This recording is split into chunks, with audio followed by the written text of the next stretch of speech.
భారత్ శ్రీలంకల మధ్య జరిగిన తొలి వన్డే చివరకు తీవ్ర ఉత్కంఠకు రేపింది. ఇరు జట్లు చివరి క్షణం వరకు గెలుపు కోసం పోటీ పడ్డాయి. అయితే శ్రీలంక మంచి బౌలింగ్ చేయడంతో చివరకు మ్యాచ్ టైగా ముగిసింది. ఈ మ్యాచ్లో రోహిత్ శర్మ హాఫ్ సెంచరీతో భారత్ నుంచి మంచి శుభారంభం అందించాడు. అతను అవుట్ అయిన తర్వాత మ్యాచ్ పూర్తిగా మారిపోయింది. భారత ప్లేయర్ వరుసగా వికెట్లు సమర్పించుకుంటూ కష్టాల్లో నెట్టారు. 15 బంతుల్లో భారత్ విజయానికి కేవలం ఒక పరుగు కావాల్సి ఉండగా వరుసగా వికెట్లు పడ్డాయి. దీంతో భారత్ ఆల్అవుట్ అయింది. అయితే ఈ మ్యాచ్ అనంతరం మాట్లాడిన రోహిత్ శర్మ ఈ విధంగా చెప్పుకొచ్చాడు. స్కోరు సాధించవచ్చు, కానీ అక్కడకు చేరుకోవాలంటే మీరు బాగా బ్యాటింగ్ చేయాలి.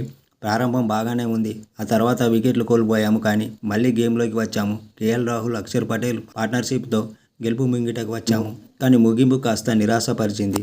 అలాగే శ్రీలంక బాగా ఆడింది, ఇది న్యాయమైన ఫలితం. పిచ్ అలాగే ఉంది, మీరు వచ్చి మీ షాట్లు ఆడగలిగే ప్రదేశం కాదు, కష్టపడి ఆడాలి. రెండు జట్లకు వేర్వేరు సమయాల్లో గేమ్ అనుకూలంగా సాగింది, మనం ఆ ఒక్క పరుగు సాధించి ఉండాల్సింది అని రోహిత్ శర్మ మ్యాచ్ అనంతరం చెప్పుకొచ్చాడు.